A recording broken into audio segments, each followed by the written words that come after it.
Magalak tayong lahat, si Hesu Kristo'y nabuhay, nanaig sa kamatayan. Alleluia, Alleluia. Panginoon ang naghirang sa tinubos niyang bayan, nagpupuring mga hinirang, masayang nagdiriwang.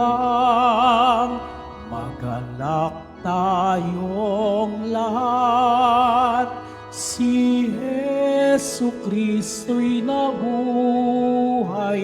nanaig sa kamatayan. Alleluia, Alleluia.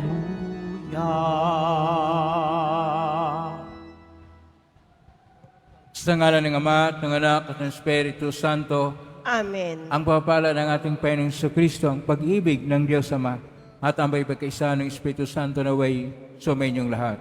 At sumaiyo rin. Mga kapatid, nasa Miyerkules tayo ng ikapito na linggo ng panahon ng pagkabuhay muli ng ating Panginoon.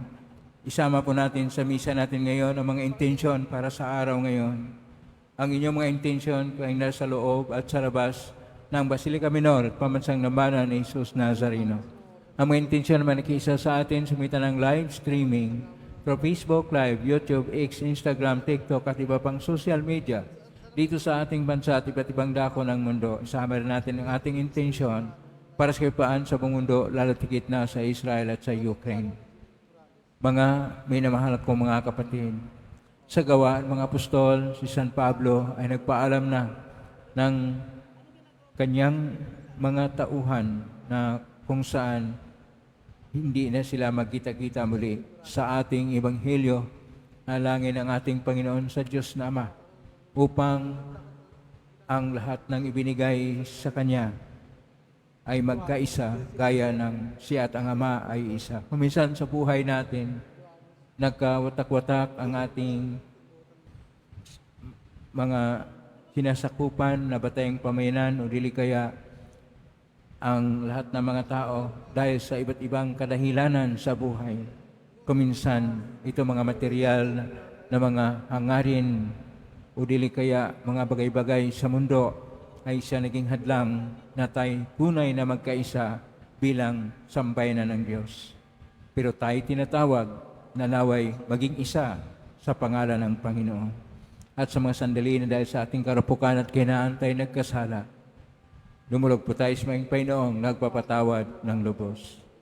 Sino kong tagapagpagaling sa mga nagsisisi, Panginoon, kaawaan mo kami. Panginoon, kaawaan mo kami. Dumating na tagapag-anyayang mga makasalanan ay magsisi, Kristo, kaawaan mo kami. Kristo, kaawaan mo kami. Nakaluklok ka sa kanan ng Diyos Ama para ipamagitan kami, Panginoon, kaawaan mo kami. Panginoon, kaawaan mo kami. Kaawaan tayo makapangyarihang Diyos, patawarin tayo sa ating mga kasalanan at patnubayin tayo sa buhay na walang hanggan. Amen. Manalangin tayo. Ama naming makapangyarihan, ipagkaloob mo sa iyong sambayan ng tinipo ng iyong Espiritong Banal, ang kaloobang ikaw ay wagas na pagtapatan at ang kapasyang ikaw ay malayang paglingkuran. Sa pangitan niya kasama ng Espiritu Santo magpa sunahanggan. Amen. Magsiupo muna po ang lahat.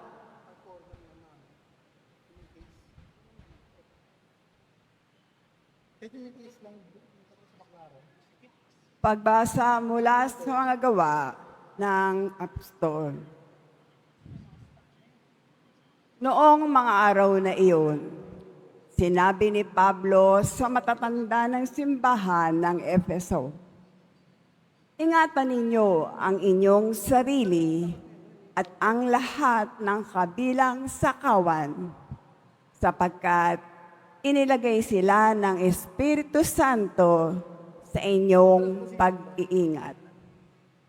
Pangangalagaan ninyo ang simbahan ng Diyos na kanyang tinubos sa pamamagitan ng kamatayan ng kanyang sariling anak. Alam kong pagkaalis ko'y magsisipasok ang mababangis na asong gubat at walang patawad na sisilain ang kawan. Mula na rin sa inyo'y lilitaw ang mga taong magsasalita ng kasinungalingan upang mapasunod ang mga alagad at sa gayoy maligaw sila.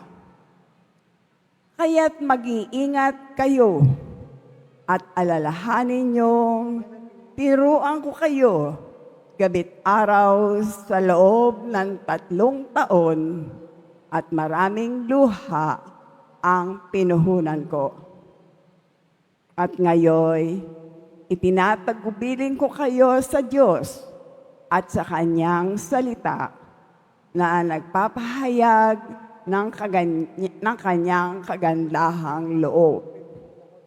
Siya ang makapagpapatibay sa inyo at makapagbibigay ng lahat ng pagpapalang inilaan niya sa lahat ng Kanyang pinapaging banal. Hindi ko hangad ang pilak, ginto, o pananamit ni numan. Alam ninyong nagbanat ako ng buto upang kumita sa ikabubuhay naming magkakasama. Sa lahat ng pagkakataon, ipinakilala ko sa inyo na sa pamamagitan ng ganitong pagpapagal ay dapat ninyong tulungan ang mahihirap.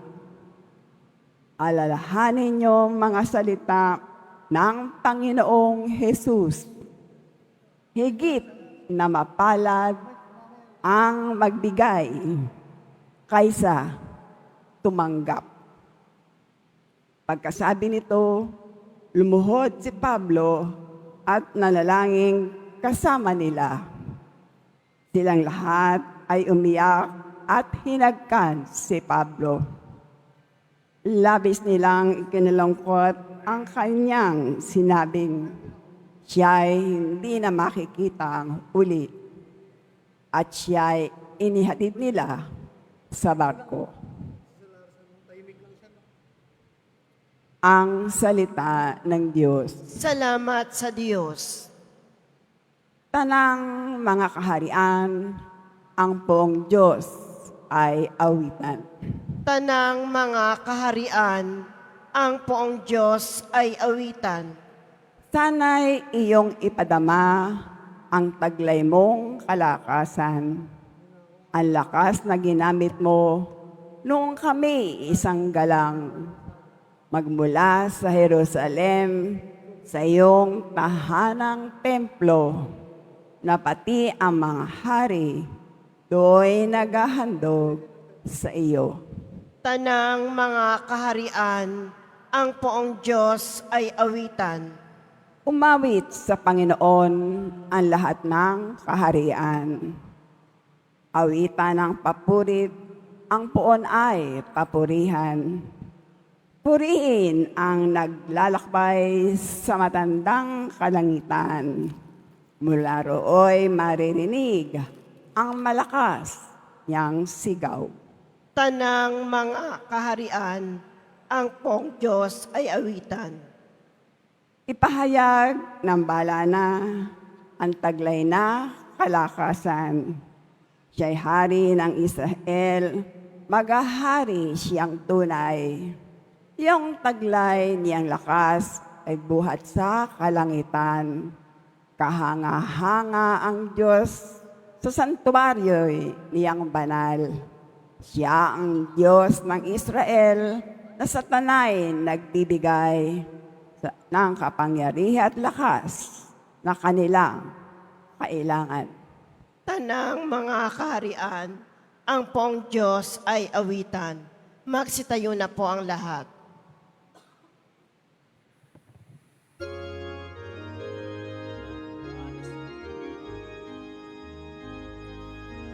Hallelujah, Hallelujah, Hallelujah,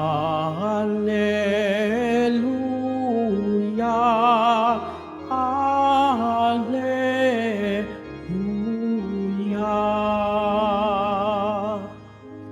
Amang Diyos ni Hesu Kristo, ang salita mo'y totoo, kami ay pabanalin mo. Hallelujah, Hallelujah, Hallelujah, Hallelujah.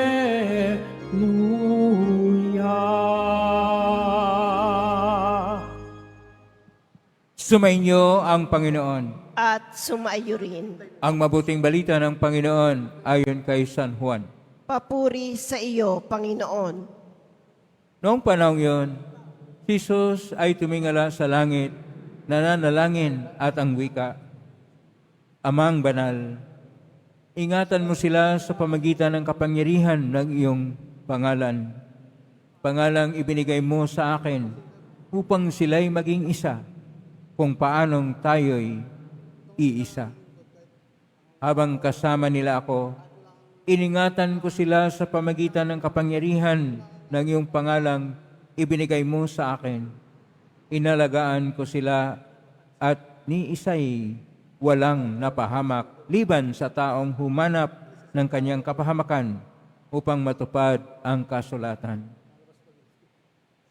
Ngunit ngayon, ako'y papunta na sa iyo at sinasabi ko ito habang ako'y nasa sanlibutan upang mapuspos sila ng aking kagalakan. Naibigay ko na sa kanila ang iyong salita at kinaputan sila ng sanlibutan sapagkat hindi na sila makasanlibutan, tulad kong hindi makasanlibutan. Hindi ko inadalangin alisin mo sila sa sanlibutan, kundi iligtas mo sila sa masama. Hindi sila makasanlibutan, tulad kong hindi makasanlibutan. Italaga mo sila sa pamagitan ng katotohanan. Ang salita mo'y katotohanan. Kung paanong sinugo mo ako sa sanlibutan, gay naman, sinusugo ko sila sa sanlibutan. At alang-alang sa kanila'y italaga ko ang aking sarili upang maitalaga rin sila sa pamagitan ng katotohanan. Ang mabuting balita ng Panginoon. Pinupuri ka namin, Panginoong Heso Kristo. Magsiupo muna po ang lahat. Isang mapagpalang araw po sa inyong lahat. Purihin po natin ang ating Pong Isus Nazareno. Nasa Miyerkules tayo ng ikapito na linggo ng pagkabuhay muli ng ating Panginoong Hesus Nazareno. At ngayon po sa ating mga pagbasa, atin pong napakinggan ang mga panalangin. Mahalaga po ang mga panalangin at sa ating Ebanghelyo ni San Juan, Capitulo 7, verso 11 at sumusunod, ito'y bahagi sa mas malaki na tinatawag na panalangin ng ating Panginoong Hesus. Siguro magtatanong kayo, kung Diyos ang ating Panginoon, bakit siya'y nananalangin? Pero ang panalangin ay ginagawa ng ating Panginoon upang makipag-ugnay ng malaliman sa Ama. Dahil siya at ang Ama ay iisa, sa pamagitan lang ng malalim na panalangin ay magkaugnayan ang Ama at siya na salita ng Ama na nagkatawang tao upang kanya pong maipahayag ang tunay na misyon. At dito po ngayon, ang mahalaga po na dapat nating tingnan sa mga pagbasa ngayon, lalo na ang ating Ebanghelyo ni San Juan, Kapitulo 17, ay ang pagkakaisa sa pamagitan ng pangalan. Mahalaga po ang pangalan. Tayong mga Pinoy, kapag magkaroon po ng kaparehas na apelyido, kaagad mayroon tayong tinatawag na reunion sa ganitong clan, sa ganitong pamilya, dahil mahalaga ang pangalan. At kuminsan ay tinitiyak pa kanino ka na angkan, kanino ka na mga ninuno, ay tinitingnan pa rin ang pangalan. Dito sa ating Ebanghelyo, tinitingnan din ang pangalan.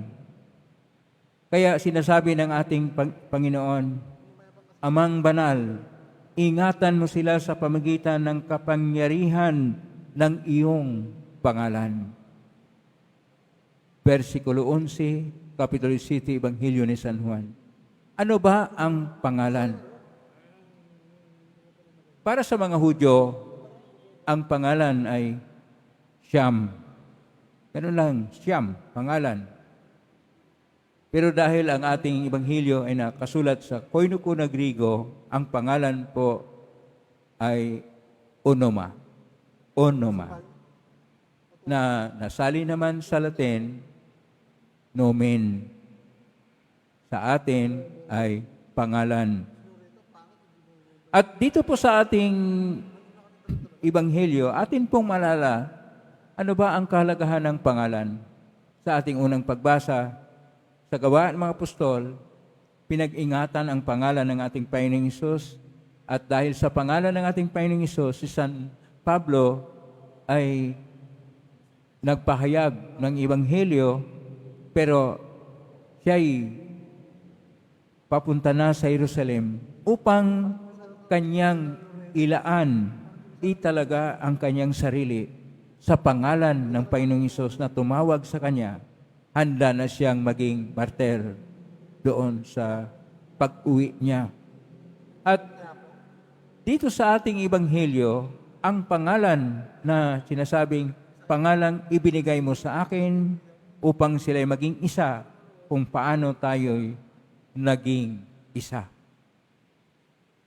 Ang pangalan na siyang dahilan ng pagkakaisa ay ang pangalan ng Diyos. Kung tingnan po natin sa Lumang Tipan, noong tinanong ni Moises anong pangalan ng Diyos, nagbigay po ang Diyos ng kanyang pangalan sa aklat ng Exodus, Kapitulo 3, versikulo 14. At ang pangalan po kanyang ibinigay ay mayroong 4 na titik. Yod, He, Wab, He. Sa atin pong titik na sa ating salita, Y, H, W, H. Yod, He, Wab, He. Wala pong konsonant. Paano ba bigkasin? Ang pangalan po ng Diyos ay Yahweh. Yung iba na hindi marunong magbasa ng titik na mga Hebreo, ay iba po ang kailangang pagbasa, nagiging Jehovah. Hindi po Jehovah ang pangalan ng Diyos. Ang pangalan ng Diyos ay Yahweh. Dahil napakabanal po ang pangalan na Yahweh, sapat na lang na sabihin nating Adonai. Adonai, ibig sabihin Panginoon, upang hindi tayo magkasala. Dahil ang ating mga bibig, ang ating sarili, ay hindi karapat-dapat na magbigkas sa kabanal-banalang pangalan ng Diyos, Yahweh. Kaya, ito po yung pangalan ng Diyos. At bakit sinabi na Panginoon, ang iyong pangalang ibinigay mo sa akin? Saan ba ang pangalan ni Yahweh sa pangalan ng Panginoong Hesus? Kapag tingnan po natin ang pangalan ng Panginoong Hesus sa Hebreo, Yeshua, nandoon po ang pangalan ng Diyos. Pinag-iksi na Yahweh ay Yun yung pangalan ng Diyos. Huswa, nagliligtas. Sa pangalan ng Panginoong Hesus, nariyan na ang pangalan ng Diyos na nagliligtas. At dahil nariyan na ang pangalan ng Diyos, sa pangalan na yan, dapat magkaisa ang lahat.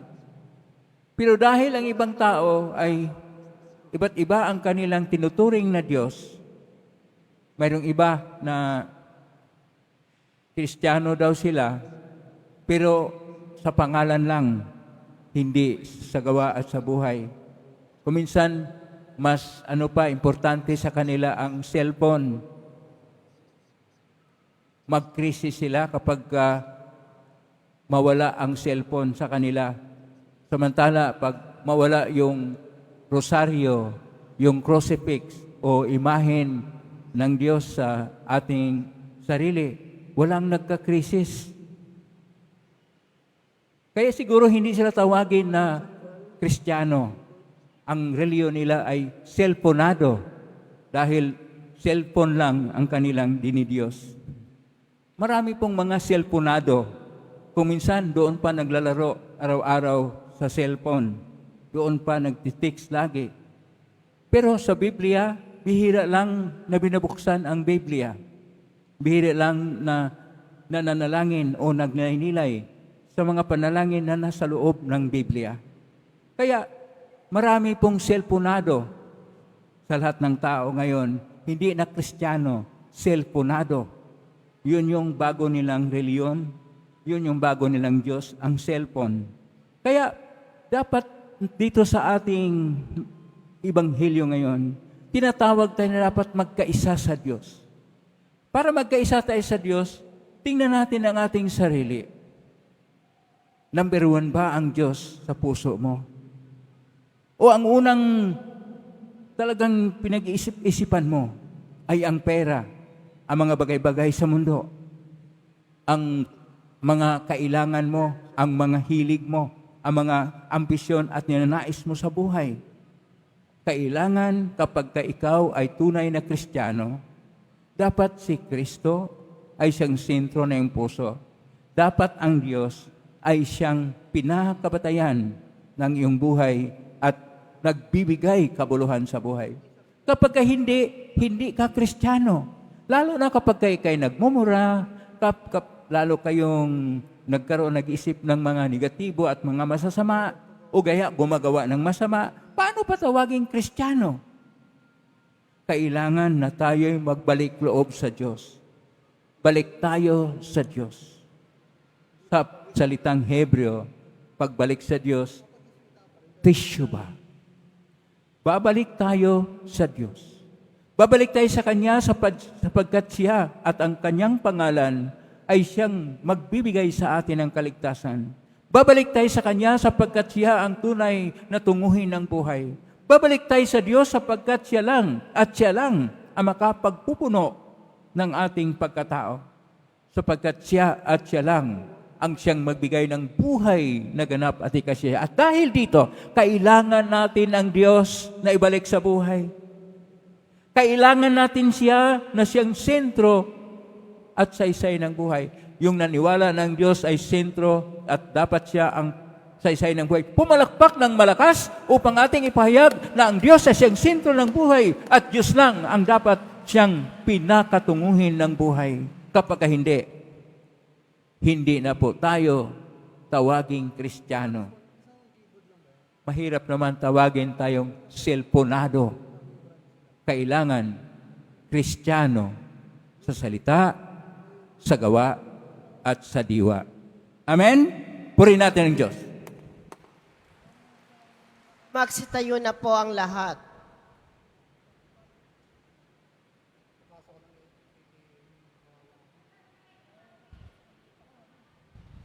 Minamahal ko mga kapatid, habang naghahanda tayo para sa Pentecostes, nalaman natin na kahit nabubuhay tayo sa mundo, hindi tayo nabibilang sa mundo.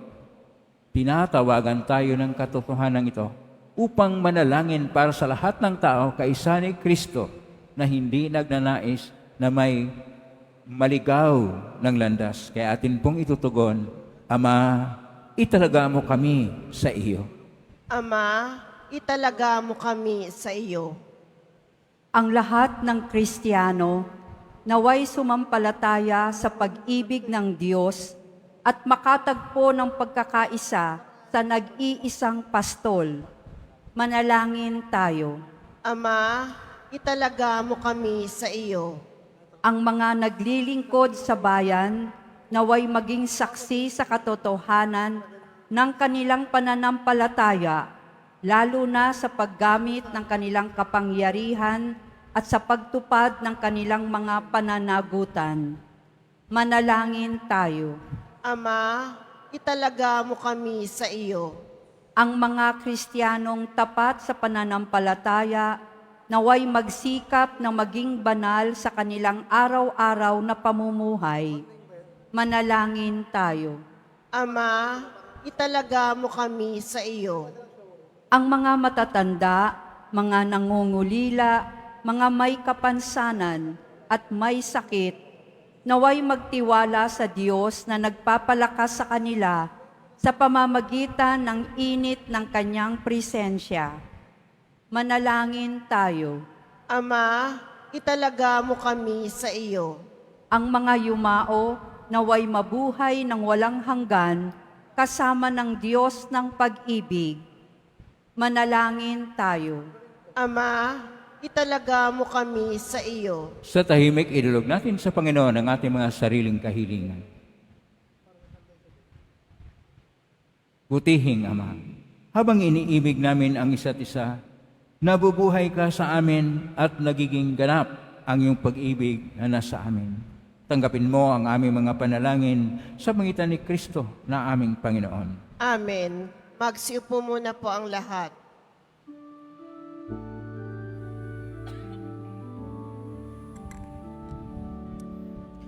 Alleluia,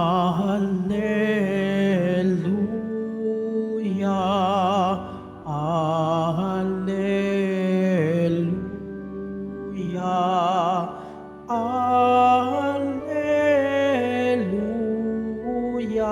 alleluia, alleluia. Ang lupa'y nayanig, ito rin ay tumahimik, nang ang poon ay tumindig, bilang hukom natin. Alleluia, alleluia,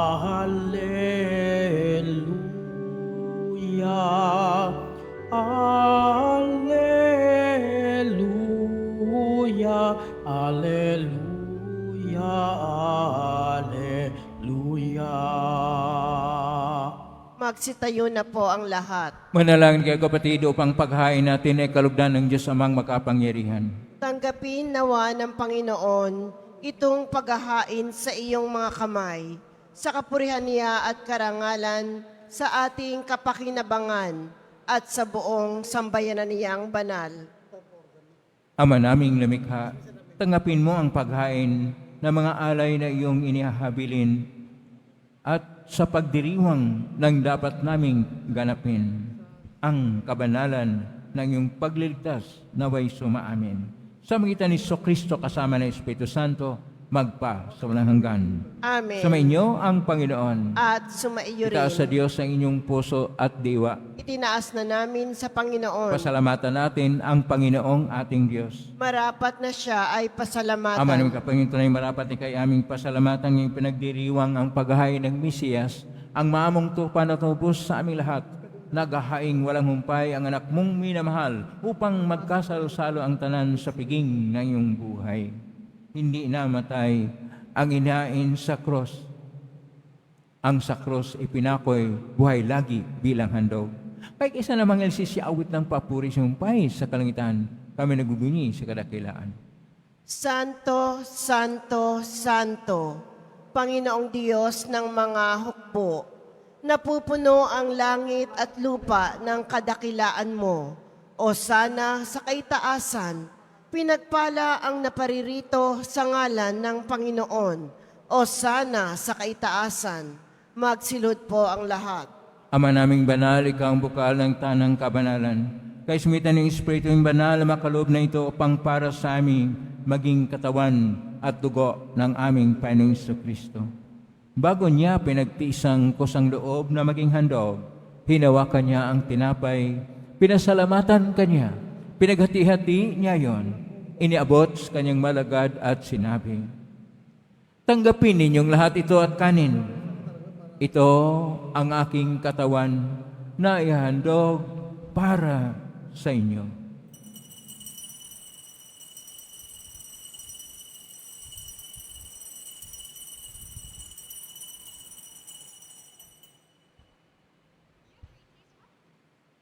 Gayunman nang matapos ang hapunan, hinawakan niya ang kalis, muli kanyang pinasalamatan.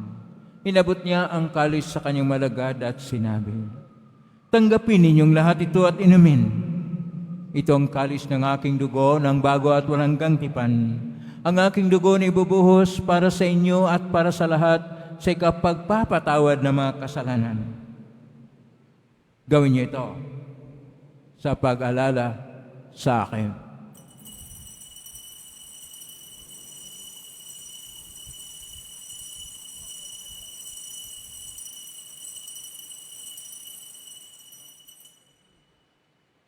Magsitayo na po ang lahat. Ang misteryo ng pananampalataya. Si Kristo'y namatay, si Kristo'y nabuhay, si Kristo'y babalik sa wakas ng panahon. Ama, ginagawa namin ngayon ang pag-alala sa pagkamatay at muling pagkabuhay ng anak, kahit naalay namin sa iyo ang tinapay nagbibigay buhay at ang kalis na nagkakaloob ng kaligtasan. Kami nagpapasalamat. Kami narapat na tumayo sa harap mo para maglingkod sa iyo. Isinasamo namin kaming magsasalo-salo sa katawan at dugo ni Kristo ay mabuklod sa pagkakaisa sa pamagitan ng Espiritu Santo. Ama, lingapin ang simbahang laganap sa buong daigdig. Pususin mo kami sa pag-ibig, kaisa ni Leon XIV na aming Papa at ni Jose na aming Obispo at ng Tanang Kaparian. Alalahanin mo rin mga kapatid naming nahimlay, may pag-asang sila muling mabuhay, ganyan ang lahat ng mga pumanaw. Kaawaan mo sila at patuloyin sa iyong kaliwanagan. Kawan dapatin kaming lahat na makasalo siyang buhay na walang wakas. Kaisa ng mahal na Birhen Maria na ina ng Diyos, ng kabiyak ng puso niyang ni San Jose. Kaisa ng mga apostol, San Juan Bautista, San Roque, ni San Lorenzo Ruiz de Manila, ni San Pedro Calungsod at ng lahat ng mga banal na namuhay Diyos daigdig ng kalugod-lugod sa iyo. May ipagdiwang nawa namin ang pagpupuri sa karangal mo sa pangitan ni anak na aming Panginoong Kristo. Sa pamamagitan ni Kristo, kasama niya at sa Kanya, ang lahat ng parangal at papuri ay sa iyo, Diyos Amang makapangyarihan, kasama ng Espiritu Santo, magpasawalang hanggan. Amen, amen, amen. Amen.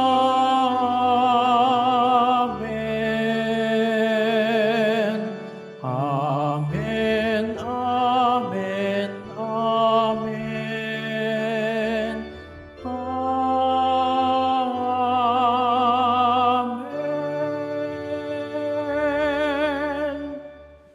Sa tagubili ng mga nagaling na utos sa turo ni Jesus na Panginoon natin at Diyos, ipahayag natin ang lakas loob.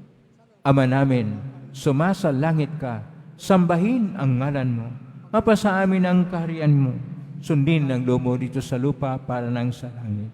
Bigyan mo kami ngayon ng aming kakanin sa araw-araw, at patawarin mo kami sa aming mga sala, para nang patawad namin sa nagkakasala sa amin, at huwag mo kaming ipahintot sa tukso, at iadya mo kami sa lahat ng masama. Hinihiling namin kami adya sa lahat ng masama, pagkaluban ng kawaipaan araw-araw. Iligtas sa kasalanan natin sa lahat ng kapahamakan samantalang aming pinanabikan ang dakilang araw ng pagpapahayag ng tagapagligtas namin si Jesucristo. Sapagkat iyo ang kaharian at ang kapangyarihan at ang kapurihan magpakailanman. Amen. Panginoong Jesucristo, sinabi mo sa mga apostol, kapayapaan ang iniiwan ko sa inyo, ang aking kapayapaan ay binibigay ko sa inyo.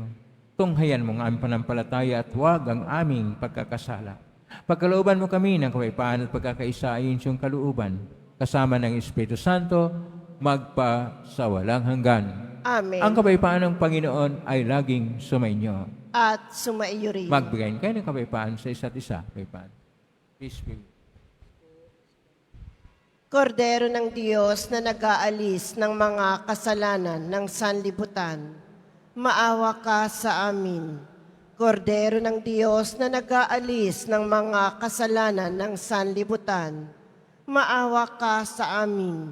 Kordero ng Diyos na nag-aalis ng mga kasalanan ng sanlibutan, ipagkaloob mo sa amin ang kapayapaan.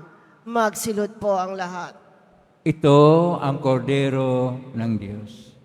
Itong nag-aalis na makasalanan ng sanlibutan. Mapalad ang mga inaanyayahan sa piging ng kordero. Panginoon, hindi ako karapat-dapat na magpatuloy sa iyo, ngunit sa isang salita mo lamang ay gagaling na ako. Ipagsanto.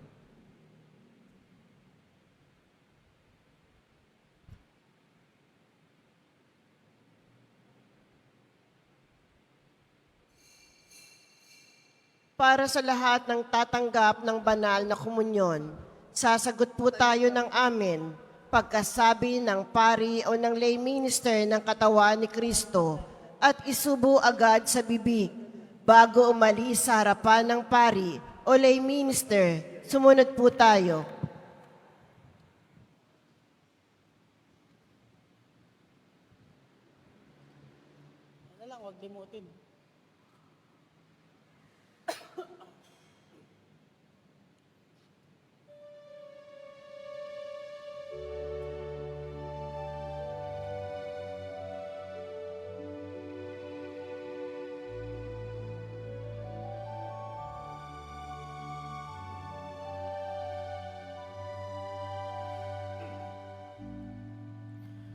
Huwag limutin nakaraang araw. Sariwain kahit balik tanaw. Takip silim di man mapigilan, sandali lang ang dilim. Iyong bilangin ang bawat sandali. Agalakay walang patid. Magkasama tayo sa pagsapit ng sanglangit sa daigdig. Minamahal kitang tunay,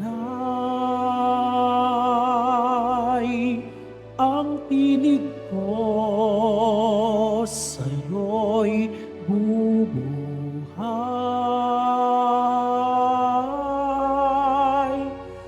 Sambitin mo ang aking himig at ako sa iyo'y aawi.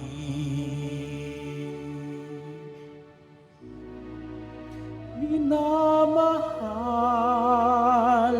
kitang tunay,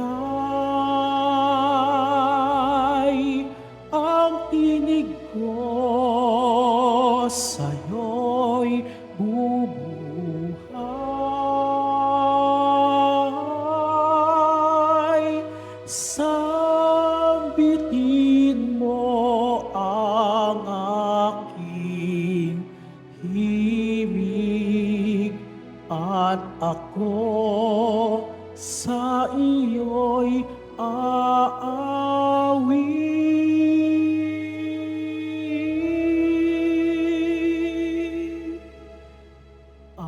At ako sa iyo'y aawit.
Announcement. Mga kadeboto, mabibili pa rin po sa ating parish office ang Nazareno Images, Nazareno Medallion, at ang Nazareno Novena and Prayer Booklet in English or Tagalog. Ang lahat po ay inaanyayahan, lalo na ang mga may sakit o may karamdaman, sa ating Healing Mass and Service sa darating na June 5, 2025, Huwebes, sa ganap na ika-6 ng gabi. Makiisa po tayo. Pagkatapos ng misa, wiwisikan po ang lahat ng banal na tubig. Pinakikiusapan ng lahat na manatili lamang muna sa inyong mga lugar. Tanging sa Quezon Boulevard o sa Plaza San Juan lamang ang labasan ng lahat. Sumunod po tayo. Maraming salamat po sa inyong pagdalaw at pagsisimba sa Basilica Menor at Pambansang Dambana ni Jesus Nazareno. Magsitayo na po ang lahat. Manalangin tayo. Ama naming mapagmahal, ang pakinabang naway laging magdulot sa amin ng iyong kahanang loob at pag-iliw. At sa kakayahan nito, para sa kami dalisayan, kami naway pagindapating lagi sa iyong nakahain. Sa pamagitan ni Kristo kasama ng Espiritu Santo, magpa sa walang hanggan.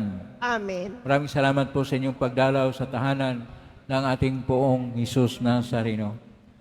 Kayo mga narito, kayo may naugnay sa iba't ibang social media platform na cross-posting sa iba't ibang paraan, naway ang inyong panalangin ay dinggin ng poong Jesus Nazareno. Salamat po sa lahat nagbigay ng tulong at donasyon sa Quiapo Church upang makatulong ang Quiapo Church sa kapwa natin mga mahirap at nangangailangan. Salamat po sa iyong tulong. Pagpalain kayo ng Panginoon Diyos. Salamat sa lahat ng mga naglilingkod ngayon. Pagpalain kayo lagi ng poong Jesus Nazareno. Plakpakan po natin lahat ng mga naglilingkod, lahat ng tumutulong sa atin, lahat ng nag-iisa sa atin, lahat ng narito. Naway ang inyong panalangin ay dinggin ng poong Jesus Nazareno. Pagpalain kayo ng mga biyayang siksik, liglig at nag-uumapaw. Ang pangalan ng Diyos ay dapat pakabanalin upang siya ay maging sentro sa buhay natin. Dapat hindi tayo tawaging selponado. Dapat tawagin tayong Kristiyano. Ngayon na po ang pusbas. Ngayon na po lang itaas bagyang, ibagay pusbasan. Sumainyo ang Panginoon. At sumaiyo rin. Mahal na pong Isus Nazareno, inagmas ng cross ang walang maliw na pag-ibig ng Diyos sa sangkatauhan. Pakinggan mo ang kahilingan, lalo na para sa mga nangailangan ng tulong at awa. Makamtan nawa namin ang iyong kasagutan na mitang na loob na tinatanahon. Basusan din po ninyo itong mga imahin at dasalan upang lalo kaming manalangin at magtiwala. Sa pamagitan ng benisyon ito, naway lalo kaming maging mapaglingkod, masunurin at tapat sa iyo na aming walhating Panginoon magpa sa walang hanggan. Amen. Pagpalain kayo makapangyarihang Diyos, Ama at Anak at Espiritu Santo. Amen. Umayo kayong taglay ang kapayapaan, pag-ibig at pag-asa ng Poong Isus Nazareno. Salamat sa Diyos. Purihin natin ang ating Poong Isus.